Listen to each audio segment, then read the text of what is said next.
Well, we just want to give everyone a final thank you and encouragement as you leave.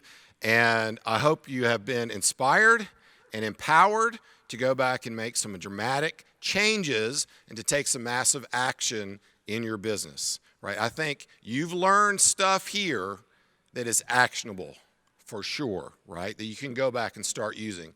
So we really hope that you do that. I want to just kind of tell a quick story since Lindsay talked about your first client, okay? I remember my first personal training client.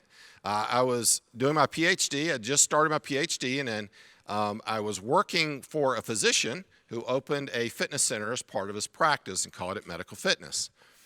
And so this was my first actual paying personal training client. It was an older woman. She was in her late 60s. I had no clue what I was doing. Not a clue at all whatsoever, right? And I laugh. I tell people, you know, I did a master's in exercise physiology, didn't learn anything about training, right?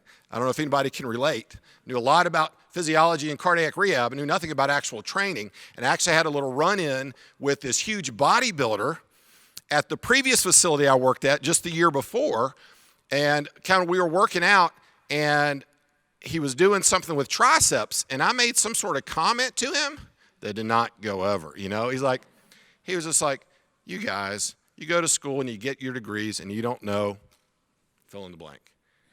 And you know what? I went, he's right.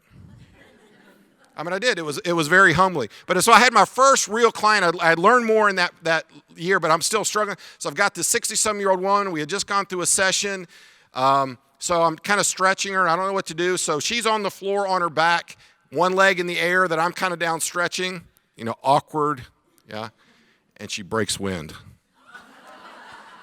I am not kidding. And what do? You just you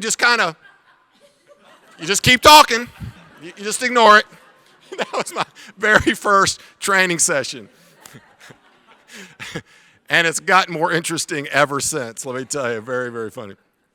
No, but we do really thank you. You know, the reason that this is so successful, one is, yes, I think we have amazing presenters that come and share their expertise, share their knowledge, share their experience, but it's really you guys. I mean, you've got to bring the energy and the passion and the willingness to connect and open up, and I think last year was amazing. This year has been amazing. So we just really want to thank you for all the time and effort that you put into being here. And again, we hope that we have really done you a service and you think this is time and money well spent. At the end, when we break up, we're going to do some pictures up front.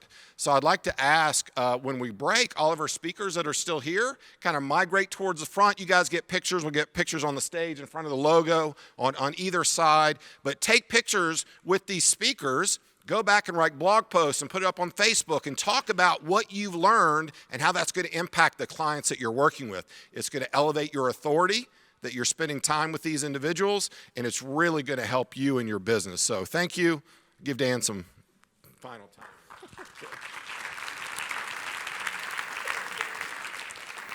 Yeah, I was going to say that same thing. Huge opportunity.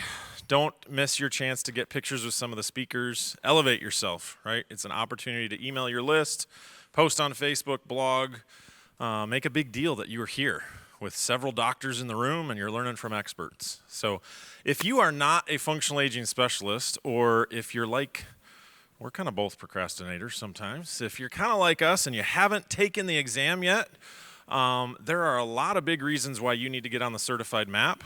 One of which is we're going to start working more with Growing Bolder, and we're going to be actually really publicizing where certified trainers are so people can find you, so they can be looking for you, and they can't find you if you're in the program thinking about taking the exam. So you have to actually pass the test, take the first exam, use Lisa's model, get another trainer, have them help you. At some point, you have to pass so you get on the map, okay? All right. Oh, that people have been asking for trainers? Yeah. People from the public have already been asking. Yeah, I mean, earlier this year, somebody contacted me from Brooklyn and said, do you have a functional aging specialist? I said, well, I actually have 3. Here they are. And within a week or two, somebody from Brooklyn contacted me and said, hey, I got a client from you guys. So it is happening. People are contacting us looking for you. But we can't find you if you're not on the map. So you've got to get certified. You have to pass the exam. So if you haven't taken the program, it's all online. We strongly encourage you to do that. We really want this to be the go-to credential, and we're going to partner with more and more companies like Growing Boulder to get the word out where the functional aging specialists are so that they can find you. So I want to share a client story since Cody shared a client story. My first client was actually when I was an undergrad, but really the client that got me here today was Don. I was in Wisconsin working on my master's degree, and he came to me and he wanted to be able to tie his shoes again. Now, I've shared this story a number of times, but when he came in 4 weeks later, after we'd been working together, you see, he couldn't reach his feet anymore because he'd had 4 knee replacements. Most people just have 2. He decided to have 4, 1 knee 3 times, and a hip replacement just for kicks. He couldn't reach his shoelaces. He's 72 years old, and it really wasn't about the shoelaces. It was about making a 30-foot birdie putt and being too embarrassed that he couldn't get the ball out of the hole, and he couldn't tee up a golf ball. So when he comes in 4 weeks later, and he's like, "Hey, Dan, check out my shoes," I realized I don't think this 72-year-old guy is actually asking me to check out his shoes. By the time I look down and see that he's tied real shoelaces and look back up, he's got tears welling up in his eyes. Now I've got tears welling up in my eyes, and I realize this is what I want to do for the rest of my life, and I want to help other trainers do the same thing, because I realized in that moment, in just 4 weeks, I had changed his life, changed his quality of life, and changed his trajectory for the next several years. So we encourage you to go out and do the same, and absolutely come up, take as many fun and crazy pictures as you can. So thanks so much for coming.